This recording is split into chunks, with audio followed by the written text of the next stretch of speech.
जय श्री राम, जय श्री कृष्णा। आओ चले धर्म की ओर। मैं आप सभी का वंदन अभिनंदन करता हूं।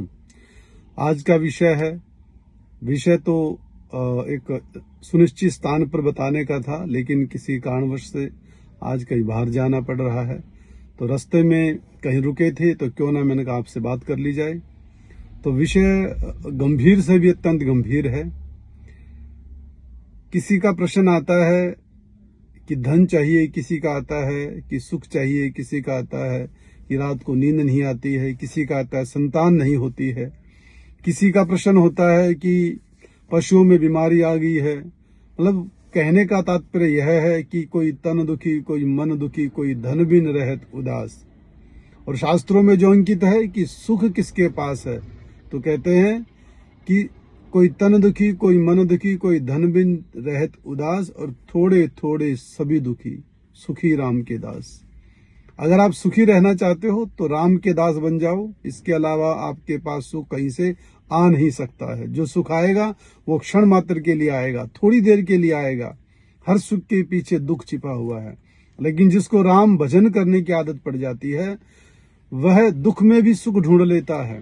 हर स्थिति में, परिस्थिति चाहे कैसी भी क्यों न हो, अगर व्यक्ति को नाम जप की आदत पड़ जाए, अगर वो अपने आप को राममय बना देता है, सिया राममय सब जग जानी, करूँ प्रणाम जोरू जुग पानी। अगर हर किसी में राम की छवि को देखता है तो वह व्यक्ति सुखी हो जाता है। मेरा धर्म है, मेरा कर्तव्य है कि आपके हर सवाल का जवाब दिया जाए, लेकिन यह कोई जरूरी नहीं है मेरे पास हर सवाल का जवाब है। कहते हैं कि जिसके पास हर सवाल का जवाब है वह अच्छा वक्ता नहीं हो सकता, लेकिन जिसके पास सही सवाल है वह अच्छा वक्ता है। अगर आप सही सवाल करते हो तो मेरी नजर में आप ज्यादा अच्छा वक्ता बन सकते हो, और अच्छा वक्ता आप हो भी, इसलिए तो अच्छे सवाल आप लेके आते हो। प्रयास करूंगा मैं आपके हर सवाल का जवाब देने का। आज का सवाल है कि मैं दुखी क्यों हूं और मैं सुखी कैसे हो सकता हूं। तो जवाब यह है एक ही लाइन में, आप दुखी हो अपने प्रारब्ध के कर्म के अनुसार, और आप सुखी हो सकते हो प्रायश्चित करने के बाद। अगर आपके अंदर पछतावा है कि मैंने गलत किया है तो उसका प्रायश्चित हो जाएगा, आप सुखी हो जाओगे। आपके एक लाइन के सवाल का जवाब एक ही लाइन में है। फिर भी विस्तार थोड़ा सा मैं जरूर करना चाहूंगा कि जब व्यक्ति दुखी होता है तो पूर्व जन्म कृतम पापम व्याधि रूपेण बाधिता, पिछले जन्म के किए गए बुरे कर्म इस जन्म में रोग शोक भय बन के उत्पन्न होते हैं। एक एक हिसाब होता है, एक एक वाक्य का, एक एक कर्म का, एक एक पल का, एक एक क्षण का हिसाब होता है। प्रकृति बिल्कुल अपने हाथ में बही खाते लेके बैठी है।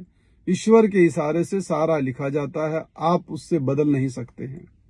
सबसे पहली गलती हम यह करते हैं, बुरा कर्म करते हैं जब, कि हमें कोई देख नहीं रहा है। हम भूल जाते हैं कि जिसको दंड देना है वो देख रहा है, उससे हम नहीं छुप सकते हैं।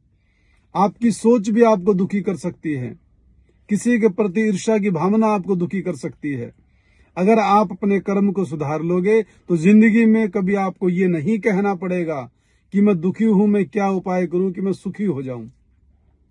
उपाय भी उसी के सार्थक सिद्ध होते हैं जिसकी भावना अच्छी होती है, जिसकी मन की चाह अच्छी होती है, जो दूसरों के प्रति ऐसी चाह रखता है कि मेरे मन से, मेरी वाणी से, मेरे कर्म से किसी का बुरा ना हो। वही व्यक्ति सुखी हो सकता है। आप जिस समाज में रहते हैं उस समाज में रिश्तों को निभाना अत्यंत आवश्यक है। उस समाज में रिश्तों के और समाज के अनुसार चलना भी जरूरी है, लेकिन बार बार आपको कटना पड़े, आपको मिटना पड़े, आपको झुकना पड़े तो वह रिश्ते छोड़ने में किसी प्रकार की भी हानि नहीं हो सकती है। जो आपका बार बार फायदा उठा रहा है, जो स्वार्थ से भरा हुआ है, जिसके हृदय में धर्म नाम की कोई चीज नहीं है, जो आपको केवल प्रताड़ित करना चाहता है, हर हाल में आपको झुकाना चाहता है, तो वहां पे जय श्री राम कह के वहां से निकलने में आपकी भलाई है। क्योंकि धरातल पर जब आए थे तो अकेले आए थे, यहां से जाओगे तो भी अकेले जाओगे। कि जन्म जब होता है तो भी दुख होता है, और मृत्यु होती है तो भी दुख होता है, और जीवन यापन करने भी संघर्ष करना पड़ता है। बिना संघर्ष के जीवन यापन नहीं हो सकता है। और जीवन यापन जब होगा, संघर्ष होगा, तो दुख तो अपने आप स्वतः ही आपके पास चला आएगा। इसलिए सुखी जीवन जीने के लिए आपको अपनी विचारधारा को बदलना होगा, क्योंकि बदला जाए दृष्टिकोण तो ये जहान बदल सकता है। अब बात करते हैं कि दृष्टिकोण को कैसे बदला जा सकता है। अपने विचारों को स्वच्छ रखना है, अपनी वाणी को शुद्ध रखना है, अपने मन को साफ सुथरा रखना है, तन से, मन से और वाणी से। तन की सेवा, तन को स्वस्थ रखना है तो आपको सेवा करनी होगी।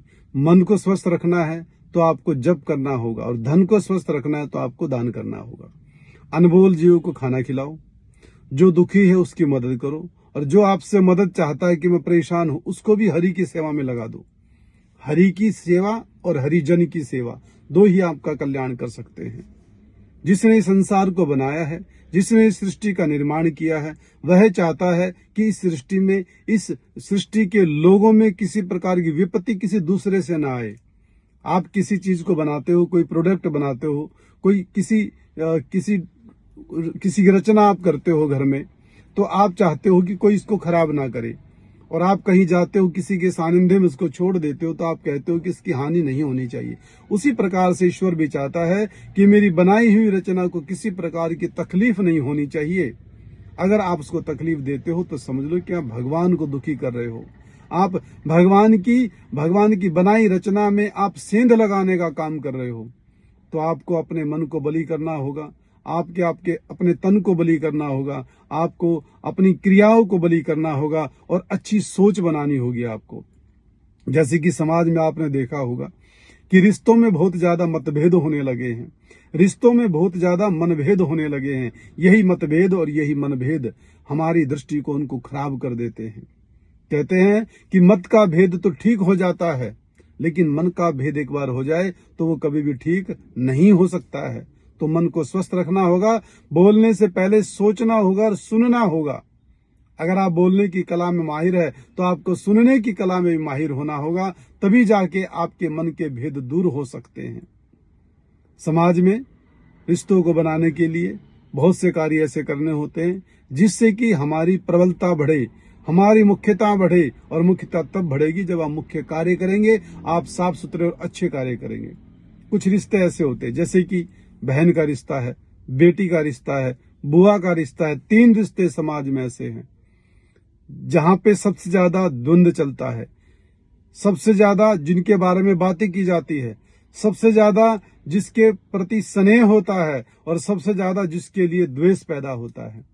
अगर आप अपनी बेटी का ख्याल दिल से करते हैं तो आपको अपनी बहन का ख्याल भी दिल से करना होगा। अगर आप अपनी बहन को दिल से चाहते हैं तो आपको अपनी बुआ को भी दिल से चाहना होगा। अगर आप चाहते हैं कि मेरी बेटी का मान सम्मान पूर्ण तो हो, तो आपको यह भी चाहना चाहिए कि आपके ससुर की बेटी का मान सम्मान भी पूर्ण तो हो। अगर आप चाहते हो कि आपकी बेटी सुखी रहे तो आपको यह भी चाहना होगा कि आपके ससुर की बेटी भी सुखी रहे। अगर आप अपनी बहन के लिए कुछ करना चाहते हो तो आपको यह कहना होगा, यह सोचना होगा कि मेरे पति की बहन के लिए भी बहुत कुछ हो जाए, वह भी सुखी जीवन यापन करे। समस्या कहाँ पैदा होती है? जब आप अपनी बेटी के लिए तो बहुत कुछ करना चाहते हो, बहुत कुछ देना चाहते हो, लेकिन जब बात आती है आपके ससुर की बेटी के लिए, वो बेटी जिसका अधिकार इसी घर में सबसे ज्यादा था, आपके आने से पहले जिसकी किलकारियां इस घर में जो गूंजती थी तो सारा घर खिल उठता था, जिसकी वजह से, जिसकी उपस्थिति से इस घर की शोभा होती थी, जिसके न रहने से इस घर में दुख छा जाता था, आज वो अपने ससुराल में है। आप उसकी कदर नहीं करेंगे, आप उसके आने से दुखी हो जाएंगे, आप उसको देने से दुखी हो जाएंगे, तो आपकी बेटी भी सुखी नहीं रह सकती है, आप भी सुखी नहीं रह सकते हैं। आज के समय में सबसे ज्यादा समस्या सास की यही हो गई है, बहू की यही हो गई है। केवल अपने अपने बारे में सोचते हैं, एक दूसरे के बारे में ये नहीं सोचते हैं। 2 रिश्ते पूरे परिवार की अशांति को स्थापित करने में सबसे ज्यादा सहायक होते हैं, पूरे परिवार की शांति को भंग करने में सबसे ज्यादा सहायक होते हैं सास का और बहू का रिश्ता। सास अपने रिश्तों को, पर्सनल रिश्तों को, व्यक्तिगत संबंधों को संभाल के रखना चाहती है, केवल उनके मान सम्मान की लालसा चाहती है, और सास अपने व्यक्तिगत रिश्तों को संभाल के रखना चाहती है, उनके रिश्तों की मान सम्मान की ज्यादा चिंता करती है। वह उनको सर्वोपरि मानती है, वह उनको सर्वोपरि मानती है। इसी सर्वोपरि की मान्यता के चक्कर में जो चौथे 5वें आदमी होते हैं वो घर में पिसते रहते हैं। तो आपको अपने धर्म को निभाना होगा। धर्म यह नहीं कि केवल आप अपनी बेटी बेटी का करते रहो, ये तो माया है। धर्म यह है कि आप अपने पति की बहन का भी करो, आप अपने ससुर की बेटी का भी करो। धर्म ये कहता उनका अच्छे से करो। सबसे पहला अधिकार होता है देने का, मान सम्मान देने का, आवागमन करने का। बुआ का, आपके घर की बुआ अगर स्वस्थ है, आपके घर की बुआ अगर प्रसन्न है, तो समझ लो कि आपकी बेटी भी प्रसन्न है। दूसरे नंबर पे आता है आपकी बहन की कदर करने का, उसका मान सम्मान ज्यादा करो। और बहन का किसका होता है? घर की जो बहू होती है वो अपनी बहन के बारे में सोचने लगती है, अपनी बहन के बारे में। वो ठीक है, बहुत अच्छी बात है, उसके बारे में सोचो, क्योंकि वो आपकी बहन है, बहू की बहन है, उसको छोड़ के इस घर में आई है। लेकिन इसका मतलब ये नहीं कि केवल उसी के बारे में सोचो, आपको अपने पति की बहन के बारे में भी सोचना होगा। सबसे पहले बुआ, फिर बहन, और तीसरे नंबर पे आती है बेटी। अगर देने की बात आए तो पहले बुआ को दो, अच्छा दो, फिर बहन को दो, अच्छा दो, और फिर बेटी को दो। वो तो अपने आप ही अच्छा दोगे आप। होता क्या है, पहले बेटी को दो, बहुत अच्छा दो, बहन को दो, उससे डाउन दो, और बुआ को दो, सबसे घटिया दो। ये प्रथा समाज में फैली हुई है। सत्य है, कड़वा हो सकता है, बहुत कड़वा है, लेकिन सत्य है। आपको इसको स्वीकार करना होगा। इसीलिए आप सब दुखी रहते हो, इसीलिए आपके मन में अशांति भरी हुई है। जब तक इस रिश्ते को निभाने का तरीका नहीं जानोगे, आप किसी हाल में सुखी नहीं रह सकते। चाहे किसी पंडित जी के पास चले जाओ, चाहे ज्योतिषी के पास चले जाओ, चाहे भगवान के दर्शन भी आपको क्यों न हो जाए, आपका जीवन सुखी नहीं हो सकता है। ऐसे ही इसी टेंशन में आपके प्राण निकल जाएंगे, और अगला जन्म धोबी के घर कुत्ते का आपका हो सकता है, जो केवल भौ भौ कर सकता है, लेकिन उसको कोई सुनने वाला मानने वाला नहीं होगा। इसलिए इन रिश्तों को संभाल के रखो, सबकी कदर करो। बहू को सास की कदर करनी चाहिए, सास को बहू का मान सम्मान रखना चाहिए। यह सोच के, यह मान के कि एक दिन मैं भी इस घर में आई थी जब बहू थी, आज ये बहू आ गई है, मेरा और इसका बराबर का हक इस घर में है। एक दूसरे को मान सम्मान दोगे तभी जाके गाड़ी चल सकती है, वरना एक दूसरे को नीचा दिखाते रहोगे, ना आप सुखी रह सकते हो, ना आपके संबंधी किसी भी कारण से सुखी रह सकते हैं। तो यह था खुश रहने का मंत्र, खुश रहने का तरीका, कि आपको कैसे, कारण दुख का यही है और निवारण भी सुख का यही है। इसी निवारण के द्वारा आप अपने दुख को दूर कर सकते हो, इसी के द्वारा आप सुख की प्राप्ति कर सकते हो। बस आपको समझना होगा, केवल दृष्टिकोण को बदलना होगा। जैसे मैंने कहा, अगर बदला जाए दृष्टिकोण तो ये जहान बदल सकता है, और जहान बदलने से इंसान बदल सकता है। अपनी सोच को बदलो थोड़ा सा। अगर सोच को बदलोगे तो अपने आप तरक्की की ओर चले जाओगे। छोटी सोच और पैर की मोच इंसान को कभी भी आगे नहीं बढ़ने दे सकती है। और जिन रिश्तों के लिए हम रोते हैं, जिन रिश्तों के लिए, वो रिश्ते हमें क्या देते हैं? एक दिन जला देते हैं। शमशान घाट में आप कभी गए होंगे, क्या किसी के साथ जले हो क्या आप? क्या किसी के साथ ये है किसको नहीं जलने देंगे? जब वो जलने लगता है तो आप अपनी घड़ी देखते हो, क्या टाइम हो गया, कितना समय खराब हो गया है। आते ही सांसारिक कार्यों में लग जाते हो, फिर कोई किसी की परवाह नहीं करता है। ना बेटी माँ की करती, ना माँ बेटी की करती, ना पिता पुत्री करता, ना पुत्र पिता ही करता। सिर्फ ये है, कोई खाना पीना नहीं छोड़ता है, कोई एक दूसरे के लिए नहीं मरता है। सब खाना भी खाते हैं, वस्त्र भी पहनते हैं, इंजॉय भी करते हैं, घूमते फिर सारे काम करते हैं।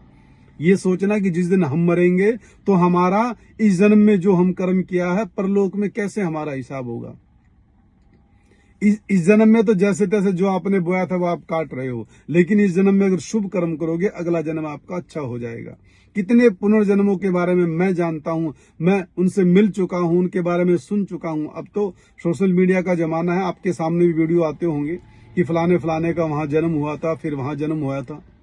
अभी पीछे से हमने सुना था कि हरियाणा के ही एक कस्बे में एक बच्चे का जन्म हुआ है। जब थोड़ी बहुत उसकी बोलने लगा तो उसने बताया कि मैं दिल्ली के पूट कला में पहले था, वहीं पर मैं करंट लगने से मेरी मृत्यु हो गई थी, और वहीं उसी घर में वो पशु रखते थे, और मेरी कान खुजूरे को मुझे योनि मिली, और भैंस के पैर के नीचे आके मैं मरा, और अब मेरा जन्म यहां हुआ है।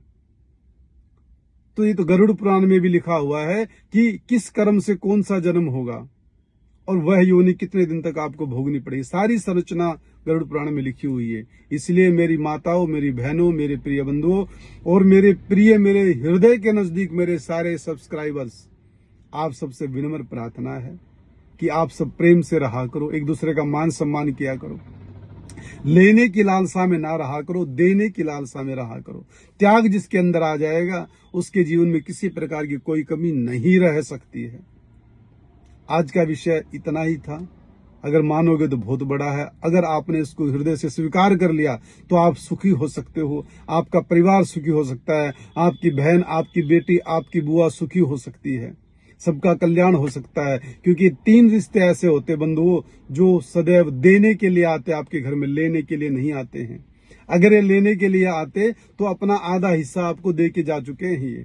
अगर इनकी जगह कोई आपका बेटा होता, आपका भाई होता, या फिर आपका बुआ की जगह आपका चाचा होता, तो आपकी प्रॉपर्टी का आधा हिस्सा ले लेता वो। ये तो छोड़ के गए हैं आपके लिए, जिसपे आप राज कर रहे हो, जिसपे आप ऐश कर रहे हो, ये तो आपको दे के गए हैं। और ये जब भी आते हैं आपके घर में, आपको आशीर्वाद देने के लिए आते हैं। आपसे लेने नहीं, आपको देने आते हैं। अपने घर की बगीची को संभालने आते हैं, अपने माता पिता से मिलने आते हैं। ये आपसे प्रेम करने आते हैं, आपको दुलार करने आते हैं। आप सोचते हो कि लेने आए हैं, अरे निर्भाग, तुम इसको क्या दे सकते हो, ये तो अपना सब कुछ छोड़ के गए हुए हैं। भगवान से प्रार्थना किया करो कि आपके घर में आते रहे, या आपको बुलाते रहे, आपका कल्याण करते रहे। कभी कभी दिल से इनको कुछ दे के देखना। आपके पास 10 गुना ना आ जाए तो मुझे कहना, फिर आप कमेंट्स बॉक्स आपके सामने लिख दिया करो, कोई समस्या नहीं है। अगर हम गलत बोले तो लिखा करो आप गलत बोल रहे हो, सही बोले तो ना लिखा करो सही बोल रहे हो। हमें बड़ाई नहीं चाहिए। हम चाहते हैं कि आप अगर आओ धर्म की ओर चले में जुड़े हो तो आपको सुख में जीवन मिले, आपको खुशियां मिले। तो ये 3 रिश्तों को संभाल के रखो, भगवान आपके सारे रिश्तों को संभालेगा। ये आज का विषय था। आशा करूंगा कि आपको अच्छा लगा होगा। अगर कुछ बुरा लगा हो तो आपकी सोच है भैया, फिर भी आपसे क्षमा मांगेंगे। अगर जाने में, अनजाने में, या फिर किसी भावना से गलत शब्द मुंह से निकल गए हो तो आपसे हाथ जोड़ के क्षमा मांगेंगे कि भविष्य में अपनी गलती को सुधारने का प्रयास करेंगे। लेकिन आपसे एक ही उम्मीद करेंगे कि आप रिश्तों को निभाना सीख लो, आपके जीवन सुख में हो जाएगा, आपके जीवन से सारे पाप, सारे दोष दूर हो जाएंगे। इन्हीं शब्दों के साथ में अपनी वाणी को विराम देना चाहूंगा। जय श्री राम, जय श्री कृष्णा, जय भारत माता।